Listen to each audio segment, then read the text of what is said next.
Hi there, and welcome to another edition of the 1% Better podcast with your host, Rob O'Donoghue. Hello there, and welcome to the final episode of the 1% Better podcast season 2. I left a deliberate pause there just in case you thought I was giving up on this. No chance, but season 2 is coming to a natural end. I'm not even sure what constitutes a season in the podcasting world. I probably adopted it just to fit in and sound important or accomplished. I'm not sure. But for me, it's basically an end of 10 months releasing episodes. I think it started middle of March. It's near the end of January. And I'm just going to take a few weeks off from releasing on a schedule, but certainly not from recording, and I'll get to that in a minute. So before we get into some of the stuff for this week, last week's episode was episode 94 with Doug Buckingham. Have you checked it out? Are you interested in figuring out if you have had a past life and if it's blocking you from flourishing in your current life, maybe? It's certainly a useful listen if that's something you're interested in. Any feedback from it, if you have listened, I would like to know. Doug is a interesting character, as I probably said a few times, and well worth listening into. He's online as well. He's on Facebook, he's on Twitter. He does a lot of seminars and conferences in the whole area of past life regression and hypnosis and crystal bowl therapy and other interesting modalities. So check it out. Alright, so this is episode 45 of the 1% Better Show podcast part 2, season 2, and I also did 16 episodes, I think, of the 864 this year. A lot has been put out over the last 9 months, and it's been a fascinating journey. I do say the word fascinating probably too much. I've learned that myself over the last while, and it's true though. I have learned a lot. I've talked to so many interesting people that I didn't know in many cases before putting the show out and connecting through the various social platforms to then learn about their own stories and lessons they've picked up along the way and shared during the podcast. And then there's obviously a number of guests that I targeted and went after, and certainly without the podcast as a way in, I wouldn't have been able to talk to these folks. Sometimes they just would think it's a random crazy person sending them an email, and at least with the podcast it helps me share their message and learn myself, as well as hopefully you guys learning something from these conversations with experts in these many different areas. And season 3, my goal is to make it bigger and better, 1% better for sure, maybe even more, and just try some new things out, ideas that I'm bringing up to myself and bouncing off others is within the season, having kind of mini seasons or mini series going on around a few different topics and trying to line up guests that would match up to that approach. So that should be good. Like every episode, I will do a value check before I put it out. So far so good. Most of I'd say 99% of my episodes I've released. For me, it's all about value that I get out of it, value that I'm confident you will get out of it, and something that's worth sharing, not just for the sake of content to get more likes and comments and followers. That is not the game I'm playing. Maybe not everybody in that perspective, but so it's all about making sure there's value, and post for value, not for likes, is a mantra I've been saying to myself for a long time. Not sure where I heard it, but that is my approach. What I'd love to add to this season coming is some new questions, some new approaches, some new asks to the guests to see if we can get under the hood a little bit more. This week's 1 Minute Monday I put out on Monday asked that to you guys. Is there questions, or are there questions that I could ask to guests that you would like to have if you were in a position of asking them? And so far I've got about 10-15 questions back from a few folks, and some of them are really good. I definitely will look to include those in future interviews. So keep those coming. You can email me at rob@robofthegreen.com or .ie will work as well, or on any of the socials. It would be cool to hear what questions you might have in mind. So that's what's shaping up there. No confirmed date as of yet as to when I'll launch season 3, and I probably will put all episodes that I record over the next few weeks up on maybe Patreon, unedited versions, and then as I roll them out week after week, you will get the more tailored version for free. So if you are interested in signing up to the Patreon site, where I will have content there before it all comes out, and probably in more detailed format, go to patreon.com Rob of the Green. You can subscribe there, make a small donation to help expand this podcast to next level stuff.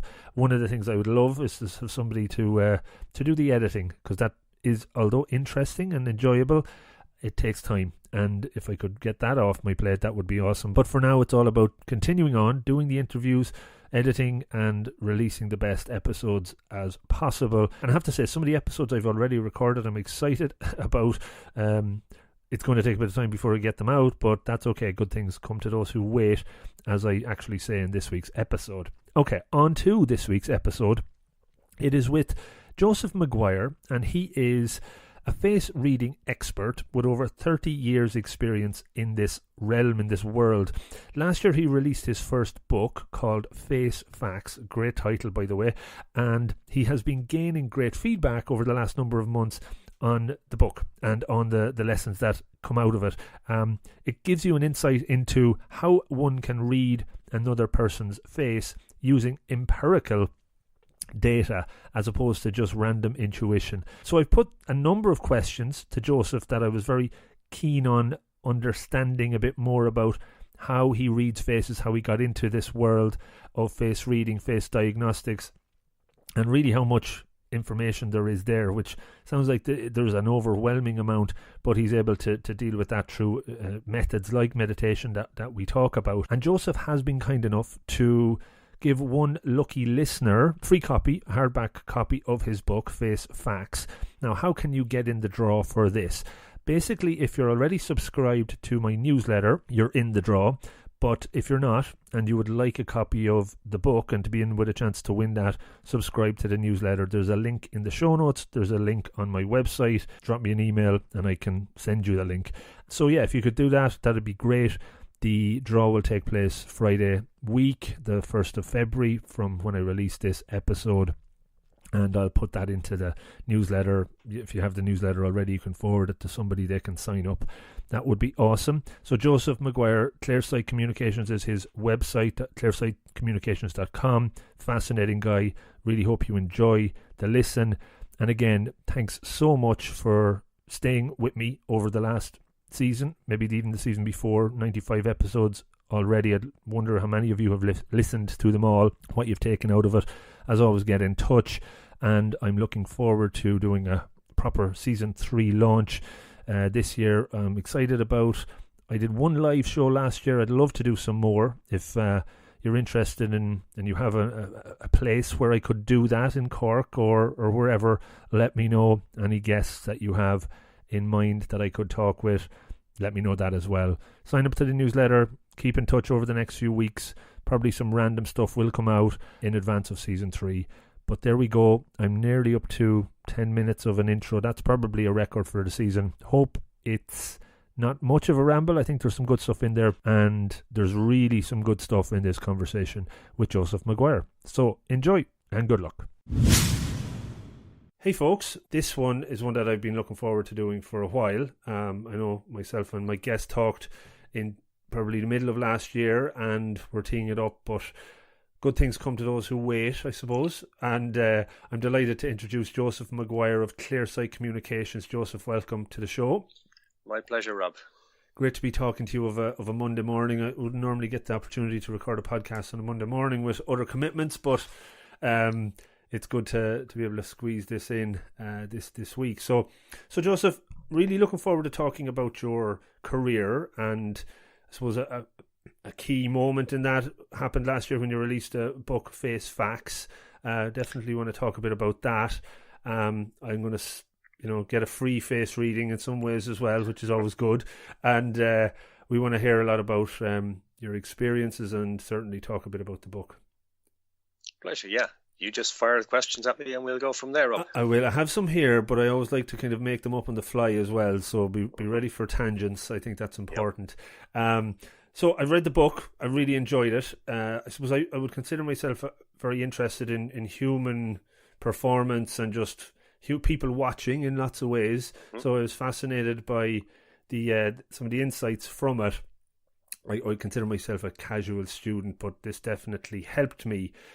But obviously you're more than a casual student. Maybe talk to me about where this deep fascination to turn it into a profession of studying the face came from. Right. I guess amongst my earliest memories are sitting on the floor in my parents' home as a very small child, and probably before I could even speak, and knowing that on some level I knew a lot about the adults around me, particularly the men, the stuff that wasn't being spoken about. And I'm not talking about intimate stuff, but just about personality and character and stuff like that. And I was introduced to sport at a very early age. My father was a football fan, brought me to matches, etc. And I knew from watching games that I could pick up a lot of what people were going to do, who was committed, who wasn't, all sorts of stuff to do with, again, the non-verbal world. And then many years later, I lived in London and I studied something initially called shiatsu, which is a branch of Oriental medicine. And I was introduced to facial diagnosis as part of my training. And the Oriental understanding is that mind and body are one inseparable unit. And so while I was taught initially about each part of the face relating to a main organ or body system in terms of diagnosis, again, because of the Oriental perspective, they talked about each area then relating to different aspects of our personality, behavior, emotions, type of intelligence, how we used, how we thought, how we processed, how we engaged. And I just became more and more fascinated with this. It was like just light bulbs going off everywhere. So I was also working then with one of my teachers in his health food store. So I was studying like 3-4 nights a week and a lot of weekends. And then as soon as somebody would come into the store, he would ask, okay, what's his condition? What's her condition? Right. So it was full on. And I just became, what can I say? It was exhilarating. It was fascinating. It was intriguing. And then after 4.5 years of living and studying in London, I moved to Hamburg to work in a centre, which was a smaller version of the place where I'd studied in London. Right. And it was I was going to practice and teach shiatsu there, and it made sense to include teaching facial diagnosis. So I just brought more and more of the non-diagnostic stuff into it, if you like, the personality, behavior, and how our emotions and personal history, etc., are revealed in our face. So it just grabbed me so deeply that it was irresistible, really. It sounds like it. I'm kind of picking up on that passion and being grabbed by something so fascinating, and it really draws you in. I suppose when you notice that yourself, you wonder, why does everybody else not have that same level of fascination? But I suppose that's a good thing that they don't. Everybody is passionate about different things. When I was reading your book, you talk about face reading being like 3,000 years old, or the origins of it, and very much from the East. And I think what we're going through in the West a lot more over the last few years is this focusing on some of these Eastern practices and skills. Why do you think we're moving or embracing that so much more nowadays than maybe we've in the past? Oh, I love the easy questions so early in the morning, Rob. You told me not to give you the questions in advance, so there you go.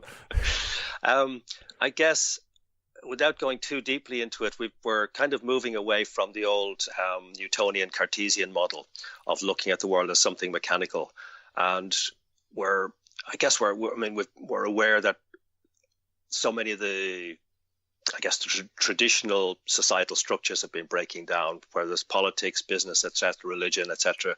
There's been a growing dissatisfaction for a multitude of reasons, and I think because so many of the Eastern philosophies, like Taoism, for example, which is what is probably closest to my heart, and Buddhism in its various forms, have been relatively unbroken traditions and have had, if you like, solid practical life foundations to them. People are looking there, and then you can get into things like yoga, tai chi, etc., which are also from the East, and they're very much about grounding, about centering is probably a better word.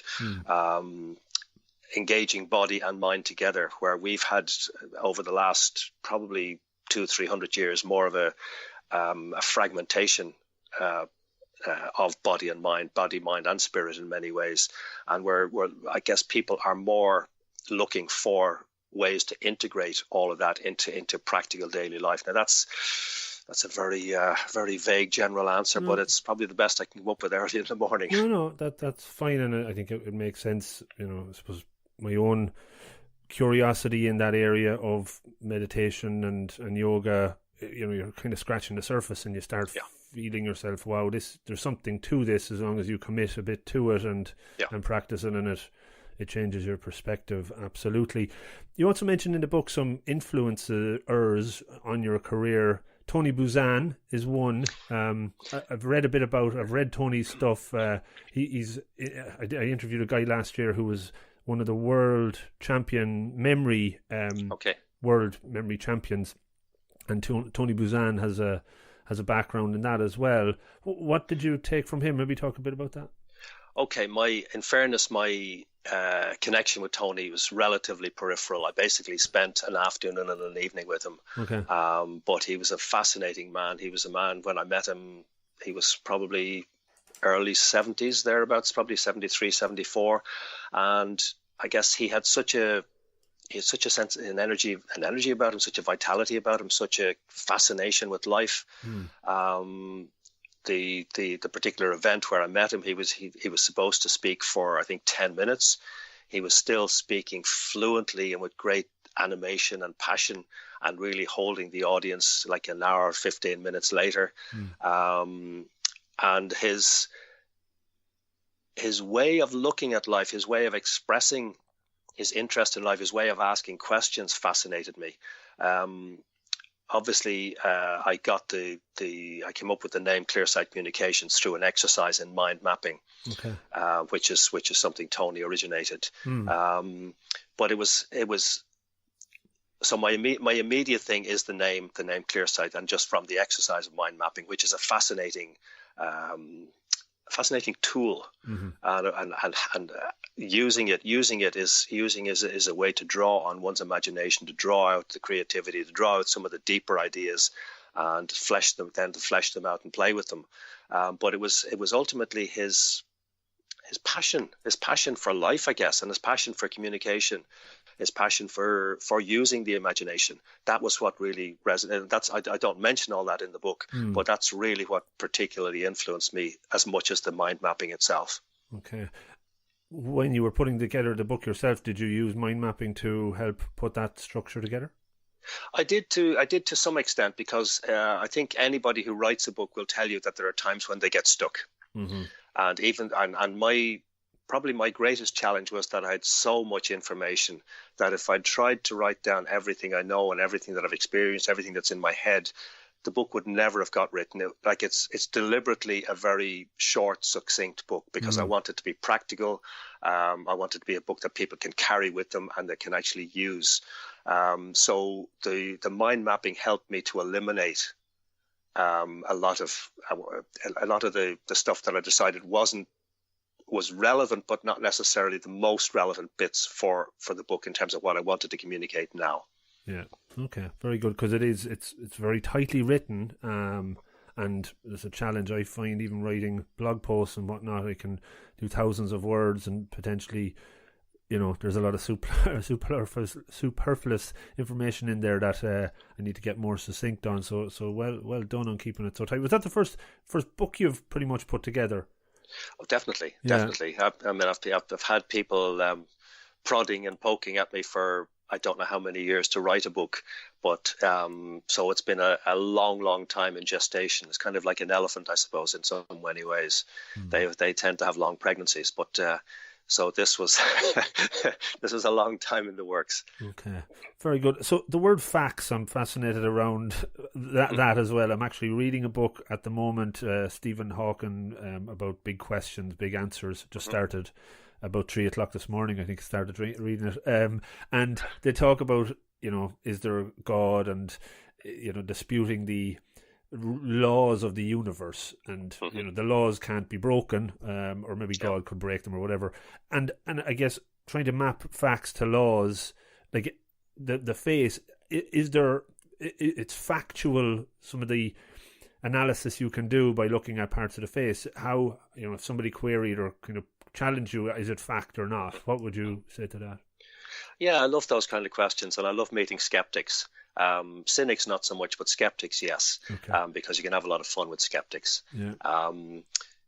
It's I guess it's an empirical skill. It's an empirical art. It's an empirical tradition. Traditionally, if you like, in going back to an earlier question, the Oriental practices. The older ones are very much intuitive rather than intellectual. Yeah. So if you're asking me, has it been proven in a laboratory type situation? Not that I'm aware of. It's based on repeated observation over the last 3,000 years. Like, the documentation goes back that far.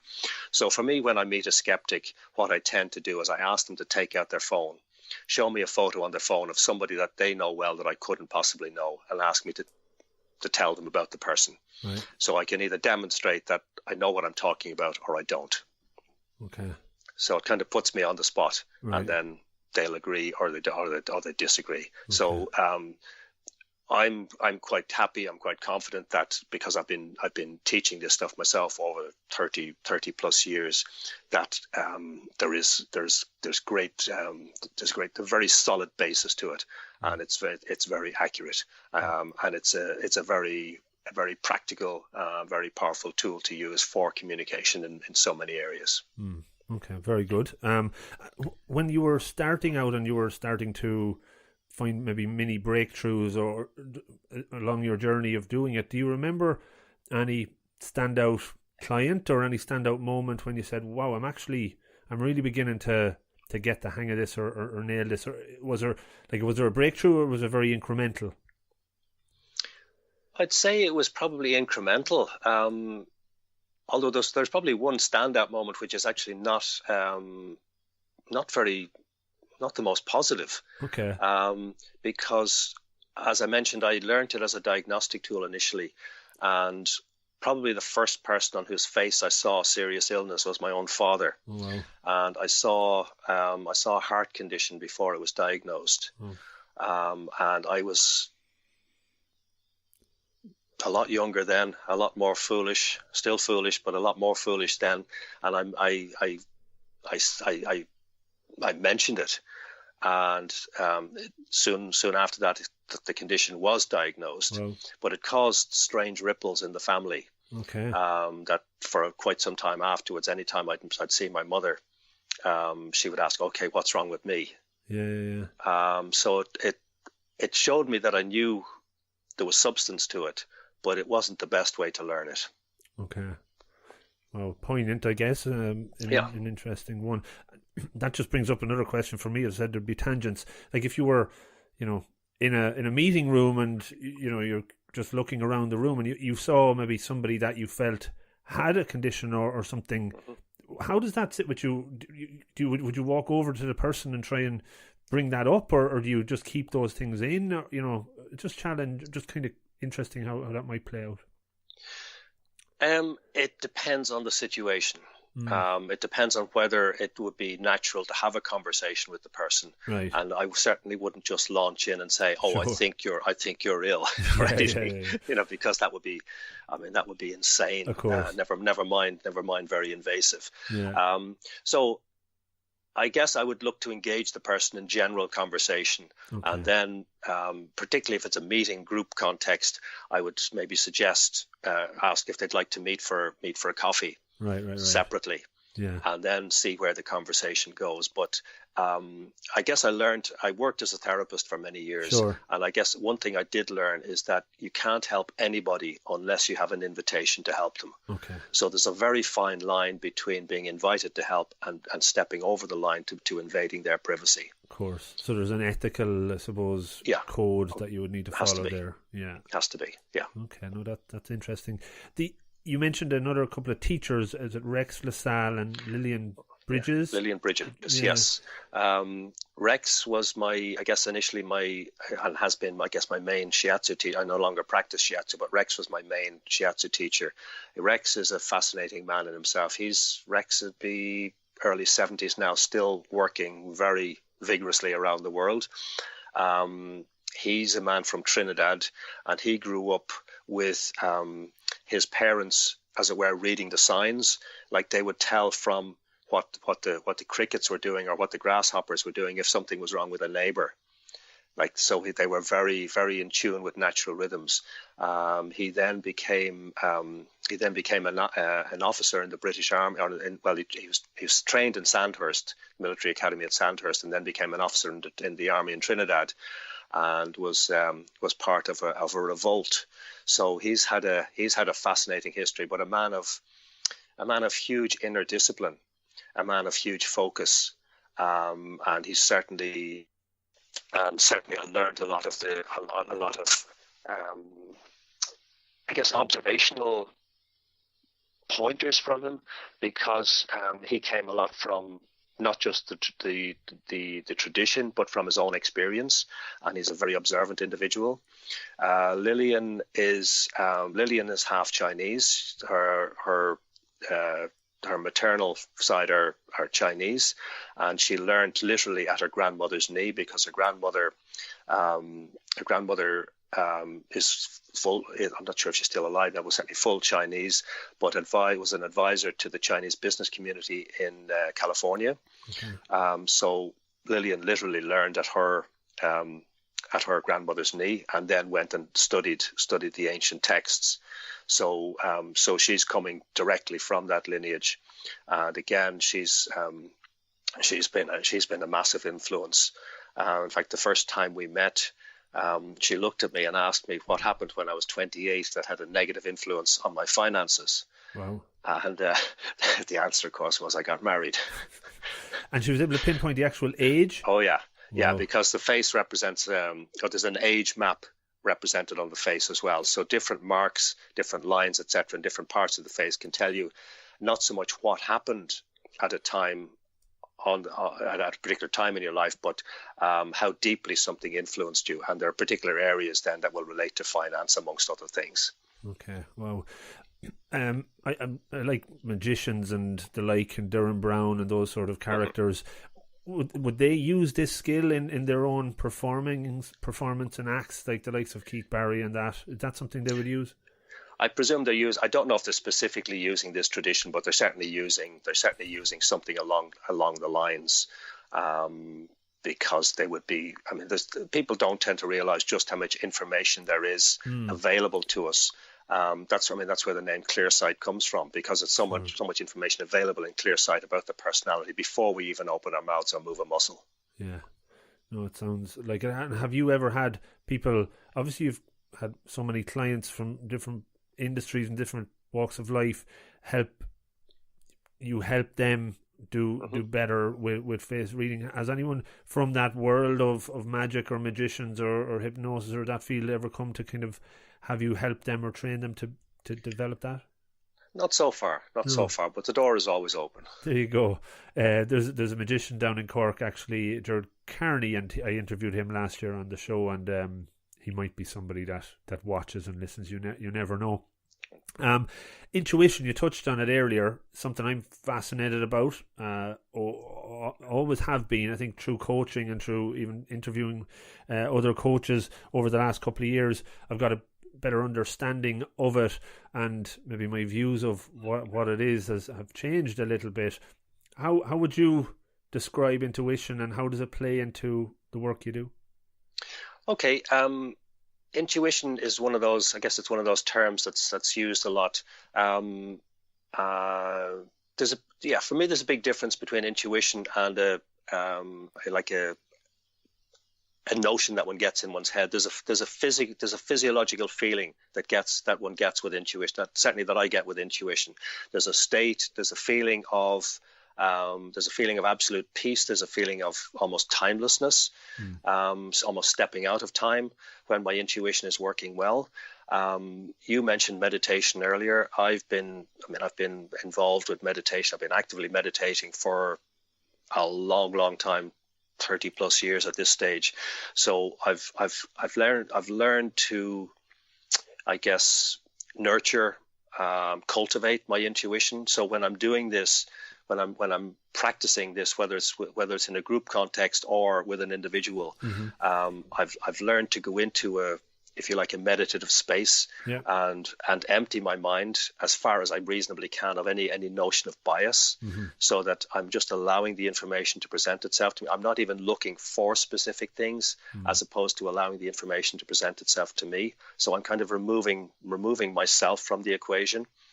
I don't know if that quite answers the question, but it's touches on it, just on how you actually integrate that into the practice, because like you're doing meditation for 30 years, I'm probably doing it for 4 or 5, and it'll never be an expert at it. It's just, I suppose, again, like anything, you can keep incrementally improving the more you do it, and the more you build that awareness. But the area of bias, I think a question I had was when you see somebody, and it ties into that book, Thinking Fast and Slow, if you've ever read that, the kind of system 1 and system 2. You look at somebody's face, and because you've done it so many times, do you very quickly box that person into this category because it's your system 1, easy, lazy part of you to say, there you go, and how you resist that? I suppose meditation probably helps there. Well, I suppose one of the things that also helps me there is that I've probably had some of the more productive. I certainly had some very productive relationships with people I initially didn't like. Okay. So that helped me wake up to the notion of bias, to the currency of bias, if you like. That I realized that, hey, I was making snap judgments, and in fact I was making judgments because really what I'm about is not judgments. It's about observation, and really it's about observation that will actually help the people I'm working with, whether they be groups or individuals. So it's, again, if in terms of a famous face, we'll take the example of Michael O'Leary. I like when I read about interviews with him, etc. I think, oh God, I don't like this guy. But I started looking at his face, looking at photos of him, looking at multiple photos of him, and looking for. What I started looking for was something that really grabbed my interest. And once I started finding that's interesting, it enabled me to step out of the bias thing and just get into, that's interesting, that's more interesting, that's fascinating. And I just started looking at him as I guess out of sheer curiosity, and as part of training myself to step out of the bias thing, but also to look at the humanity and to look at the person behind what I saw as the facade, I guess, of like or dislike. Sure. And I guess in his case, I realized that he wasn't putting anything on in terms of telling people to stop whinging, etc. That's just how he is, and he's a perfect right to be that way. It may not be the way I would necessarily want to treat people myself, but I recognize he has a right to be who he is. Right. And once we allow people the freedom to be who they are and to be true to themselves, it enables us to engage with them much more openly, much more honestly, much more effectively. Right. So he's effectively not putting on a face. He's just, that is his face. He's authentic in whatever way he goes about his media work, or probably behind the scenes. He's just showing up as who he is, and you got to respect him for that rather than being inauthentic, I suppose. Yeah, and obviously in Michael O'Leary's case, I guess, I mean, you're dealing with an extreme there to some degree, but there is the element of performance. We get that. I mean, obviously we get that. He's in the public eye. He's learned to adopt a persona, but in terms of his corporate role, he doesn't want to hear you whinging. Yeah. He wants you to get on with it, but that's also part of how he grew up himself. Well, that's a core value, I presume. Yeah, yeah, absolutely. Yeah, very interesting. Have you? I suppose, does this work for everybody? Can you read anyone's face? Okay, in this tradition, we're looking at particularly Asian and Caucasian and Eurasian features. Yeah. I tend not to go near Afro-American or Negroid features, partly because the tradition, partly because of the influence of slavery, where so many cultures were broken up and amalgamated, that you're getting so often a mix of ethnicities, and it can blur the picture. So I tend very much to stick to, as I say, Asian, Eurasian, and Caucasian features. I won't say I would never get it wrong, but by and large, I haven't thus far. Okay. And yes, in most, and I would say, and when I say most, I'm talking about 95+%, if not more. You will see a lot of information there that you can accurately depict and interpret. Yeah. Okay, cool. And is there, I suppose, exceptions to the rule? You're saying the 5% that are hard to do. What is it that make them difficult, or is it that you can read them fine, but it doesn't turn out to be accurate? Yeah, I guess you're getting into a deeper area there. You're getting into, you're looking into almost a different realm when you're making eye contact with them. The psychopaths would probably be easier to read actually than the sociopaths, because the sociopaths are not necessarily going to do you harm. You know that they're for their own interest as they perceive it, where a psychopath will be looking to do you harm if they can. And if you're alert, I think you would see I know this is going off on one of my tangents here, but certainly with psychopaths,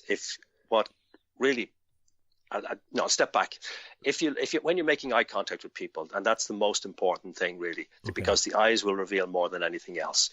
If you look at somebody, if you make eye contact with somebody and you get a message of coldness from the eyes, coldness or anger or or almost a chill, an internal chill or a feeling of real discomfort, you need to pay attention and you need to mind yourself. Right. You would certainly get that from a psychopath. You won't necessarily get it from a sociopath, because a sociopath could be utterly charming and they could see you as helping you as being part of their best interests, in which case they will do that. But a psychopath won't. Right. This is almost getting into CSI here, but yeah. That's my own observation on that one, really. Right. You will then get people who are. You will get a small percentage of people who are, shall we say, in altered mental states, where you're better off not going near this stuff at all. Right. Okay. Very interesting. It really is very interesting. One of the questions I had was, what part of the face is the one that's most impactful, or the one that gives away as much? And you said it's the eyes, I suppose. Is there a part that's the most difficult to decipher or read? I wouldn't have said so, but the eyes are the standout part. The old saying that the eyes are the windows to the soul. Yeah. And whether one believes in a soul or not, the eyes are most revealing in terms of where people have come from emotionally, where they are, where they're likely to go, because there's an old saying that if you don't change direction, you'll end up where you're headed. But we'll also tell you a lot about people's overall state of health. And like an interesting exercise for people to do is to get a magazine cover where there's a large facial shot of a celebrity, politician, what have you. Cover one side of the face first and ask, what message is the eye giving you, the visible eye, and then switch sides and ask, is the other eye giving you the same message? Because the person's own right side reveals their public persona, their left side reveals their private persona, and you will often see the eyes giving different messages. So it's not unusual to have somebody who's quite comfortable in the public eye and deeply in their private life, or in some cases, or vice versa. Okay. So that come into the symmetry piece as well, or is it purely just the eyes there? No, that's the eyes themselves. Okay. That's the eyes themselves. When you get into symmetry, you're getting into diagnostics, you're getting into genetic background, Okay. and you're getting into whether somebody's primary focus is more on their professional life or their personal life, and then the type of how they apply themselves in those areas. So you're getting into other realms as well. Yeah. Right. Very good. I'm actually tomorrow night, I'm interviewing a plastic surgeon from Hollywood, believe it or not. And I'm going to be asking him questions about self-esteem, and I don't know what else I'd be allowed to ask him, but the area of plastic surgery then and how it alters it. I know you touched that on cosmetic surgery in the book. That has an impact, I'd imagine. Of course, yeah, absolutely. And it depends on whether I'm meeting people on an individual basis, because I do see people as individuals. I do have like individual clients, etc. But if it depends on whether you can get a photo of the before and the after, or whether you're just looking at the after. But it's usually pretty apparent where somebody has had work done, and where they've had the work done will tell you about what areas they've looked to influence.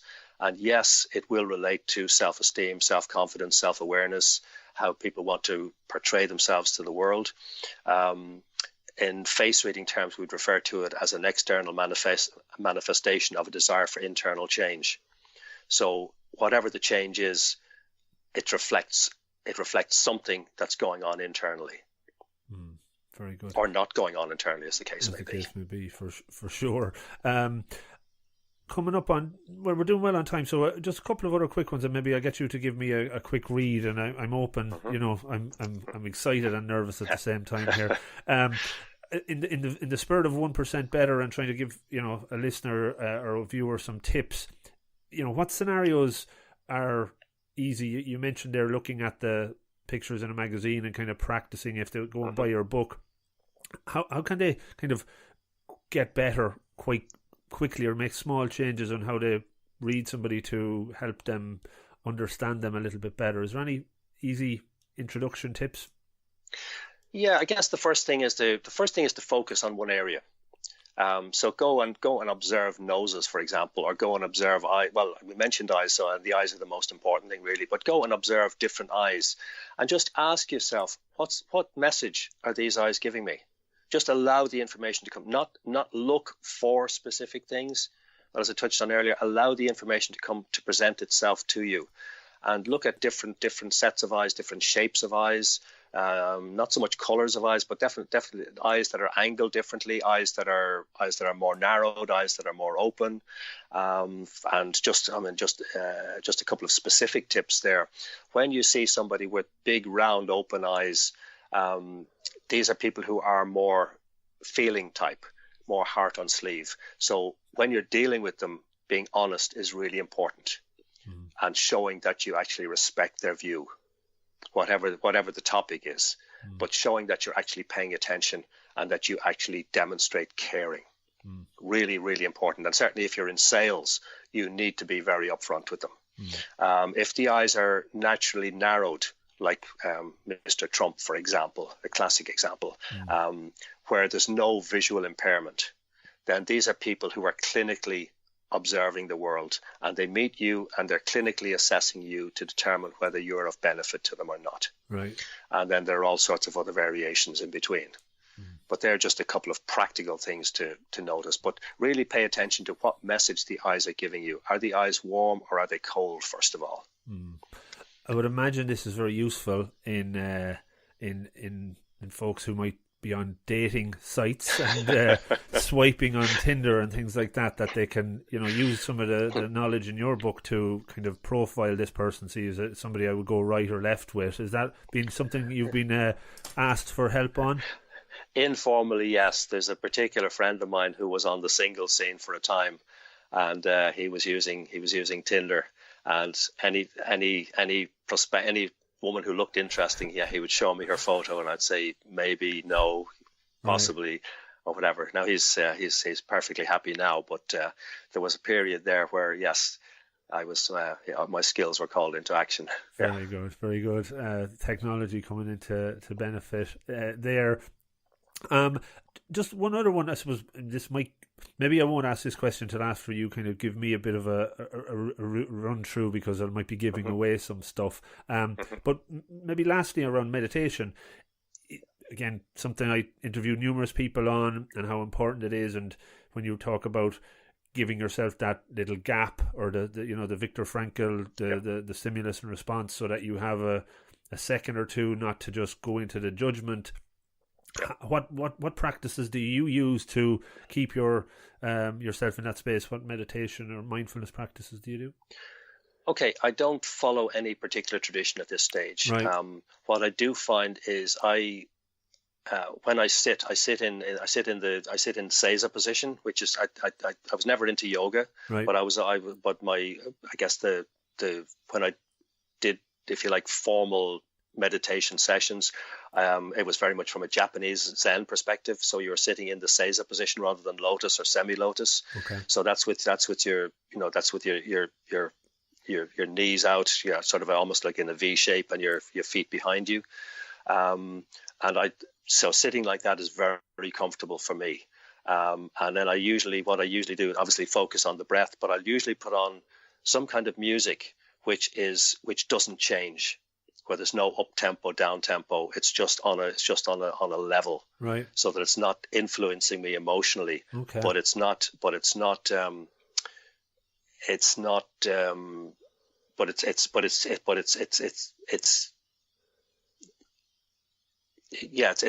kind of blanking out the external sounds of whatever might be going on. It's like a white noise type thing. White noise is exactly the term. Right. Although sometimes, having said that, sometimes I will use all the daily noises as part of the tapestry of sound, and just allow them to be there.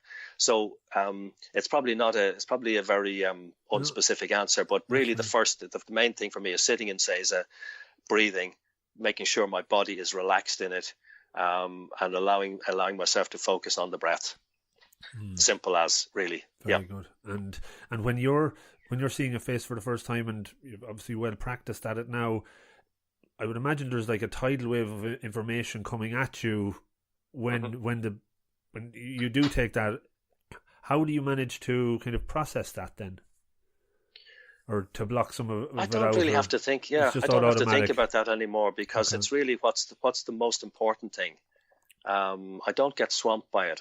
As I say, I bring myself into that space of calm, quiet, detached, and I just look what's the most important thing here first of all, and I'll start with that, and I'll then allow the rest to unfold. So it's what's speaking to me most loudly first. Okay. Very good. Brilliant. I'll ask one or two at the end, but maybe just if you want to give a quick reading now. You probably can tell I'm very tired at the moment. That's probably straightforward enough, but that's just the newborn is helping me there. Oh, indeed, yes. Go for it. Whatever comes up, let me know. And this isn't live, so we can always edit out anything too dangerous afterwards. All right. Well, when I'm doing an individual session, it's never about putting people on the spot. It's never about making anybody feel uncomfortable. Certainly not. That's certainly not the intention. Yeah. It's always with the intention of helping people to identify maybe their strengths more clearly, maybe identify areas that they're putting themselves under pressure unnecessarily, and hopefully help them feel at least somewhat better about themselves than before we started. Okay. So there's a few immediate things there. Number one, you've got strong perfectionist tendencies. You like to get things right. Now you also have strong imagination. You have a good analytical mind, but you're not somebody who adheres rigidly to systems. You like to take maybe an established system or an established bit of knowledge and explore it and see where you might go.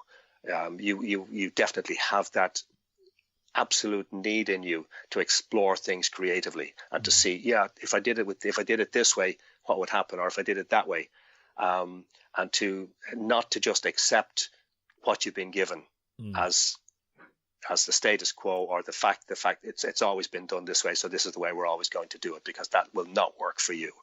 So you will delve into things deeply, and you will look to get things right. Now that's both a strength and a weakness, and the Chinese perspective is that there are no absolute strengths and no absolute weaknesses. Everything contains the seeds of its opposite.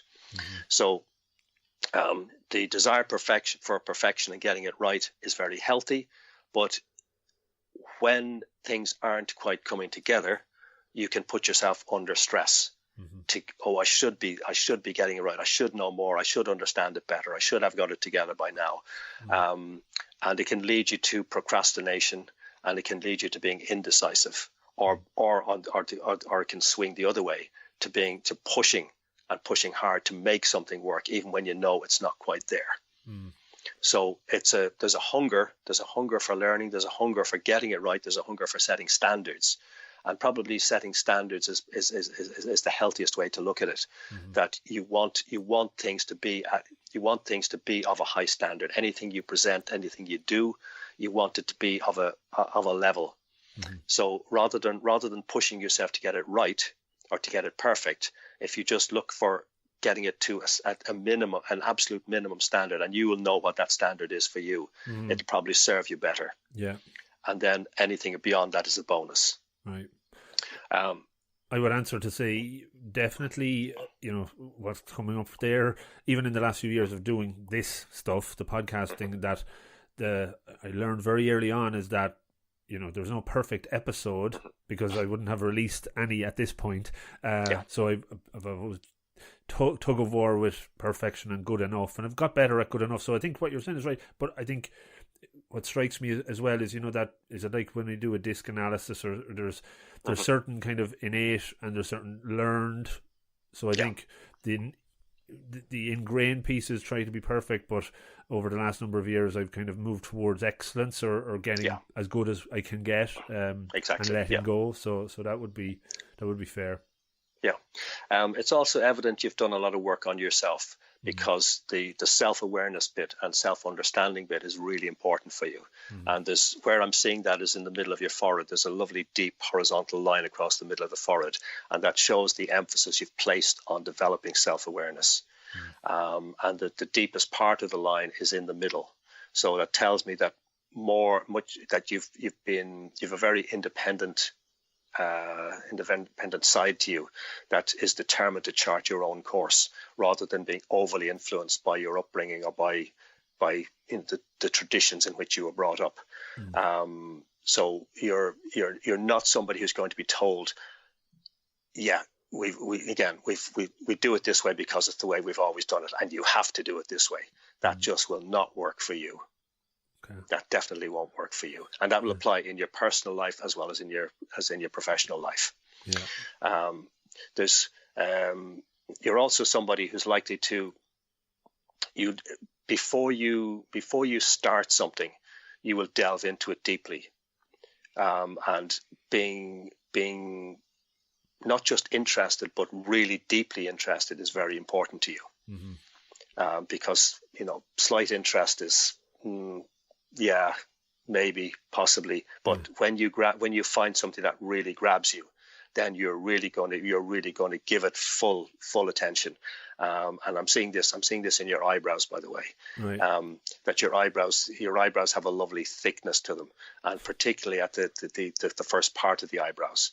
That's just the part nearest the bridge of the nose. Okay. So there's a lovely thickness there. So that tells me that when you're really engaged with something, then you really go for it. And that would particularly apply in your professional life. You put yourself under less pressure in your personal life than you do in your professional life. You can ease off. You can allow yourself to ease off much more often, much more willingly, if you like, in your personal life. Which is probably good for your partner. Definitely, I think so. No, that's fascinating. I don't want to get go into a full reading. Just one question on the ears. I noticed in the book you said the ears depict the first 14 years of your life. Like, I don't think, if you can see my ears, I'll give you a quick look if that gives you any insight. Do you need a closer up view of those ears to kind of get better at it? Ideally, yes. I mean, you can tell a reasonable amount from just a small glimpse or a partial view. Right. But the Chinese perspective is that we're a year old at birth. Right. So the first the first 7 years, for a guy, the first 7 years are depicted on his left ear. For a girl, it's on her right ear. And you can tell a lot about from the shape of the ear, from the outer rim of the ear is called the helix, the inner rim is the antihelix. You can tell a lot about not so much what has happened, but how life events have influenced different periods of their life. And a lot of, as we know, the period of up to 7 years, the first 7 years are very formative in terms of how we're likely to be later in life. So there's a lot that can be told there from the years like that. Yeah. Okay. And one thing when I was reading through the face chapter, I was trying to say which type of face I have. I wrote down triangle or rectangle. Which one would I kind of fall myself under? Yeah, you'd be slightly more rectangular. Okay. Slightly more rectangular, but there's an element of oval too. Right. But most of us will have a combination of two or possibly even three shapes. But you'd be a combination of oval and rectangular, and the rectangular is traditionally associated with leadership. That we expect people with that face shape to have leadership qualities. The oval is more associated with diplomacy. So that tells me that you have a nice blend, and I don't say nice things, by the way, for the sake of it. Okay. That tells me that you have a nice blend of being able to impart your knowledge and being able to instruct people, but to be able to do it with a degree of empathy. So you're not forcing yourself, or you're forcing your information or your views on them. You're doing it in a way that's compatible, or looking to do it in a way that's compatible with how they take on information and how they're likely to respond. No, very, very fascinating stuff. I'm really enjoying hearing through that. A typical session you would do at one-to-one with a person, would that be like an hour long, 40 minutes? Or typically an hour. Okay. Typically an hour, yeah. You go into a lot of detail. Yeah. Very good. So maybe just before we wrap up, I'll let you kind of give a shout out on that. When I was reading through your book, you're planning other books. There's other stuff on the horizon as well, is there? Somewhere on the horizon, yeah. There's ideas around there, but they're not settled yet. But there's a lot of information, yeah. Okay, very good. So there's a series coming. So get the first one out and let the snowball effect. I think probably the first one is probably always the hardest to get going. If you were not doing what you're doing, is there what other role would you see yourself doing if it couldn't be this? Oh gosh, if I had a dream job, I would probably like to be a wilderness guide and tracker. Oh, cool. Because I see what I do as kind of, I loved watching westerns growing up, and the trackers were always the people who fascinated me, the people who could look, get down on the ground and read sign. Yeah. And I've read books about people who do tracking in various wilderness outdoor skills type things, and I won't be doing it, but if I were to start again and I had that option, it's certainly something that would attract me. Either that or being a jazz guitarist, and I don't play guitar, so very, very good. I'd love to be a pianist, and I don't play the piano either, so it's good to have those dreams. Indeed. Joseph, this has been really enjoyable, and I genuinely mean that. I hope you can read that from my face. I'm not pretending to put that on. I wouldn't get far in this game if I was pretending. But maybe give a shout out how folks can get in touch. I know we touched on it, but give yourself another plug there, and hopefully folks can get the book, which if I don't already have on the site, on the book page, I will be adding it. So Thank you. Yep. Okay, the website is Clearsight Communications. That's Clearsight. That's clearsightcommunications.com. It's all one word. You can reach me by Joseph at clearsightcommunications.com. You can find me on LinkedIn. I'm quite active there generally. You can find me on Facebook, but I use that more as a personal page. Yeah. And if people want to phone me, the number is 087 246 1853. Perfect. And if half the listeners to this podcast are in the US, so I would say just put on, I'll put the prefix in the show notes for folks if they do want to ring from other countries. And it'd be great to hear from you if anyone picks it up, because, I think this is a really interesting story, but the very fact we could do a reading over Skype, shows the value of it. And I'm not just saying that you nailed pretty much all the stuff there. It's true. So I really enjoyed it. Last one, if you could recommend a book other than your own that somebody might like to read at some point, what one comes up if they put you on the spot? If it's on the topic of face reading, then I'd probably go with Amazing Face Reading.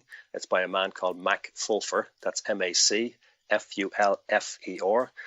He's a Texan. He's a former lawyer who was introduced to face reading and became so fascinated. We started doing it at country fairs and became so fascinated with it and so in demand that his law practice effectively went by the side. So he's now working very much in the areas like jury selection and working in the corporate world.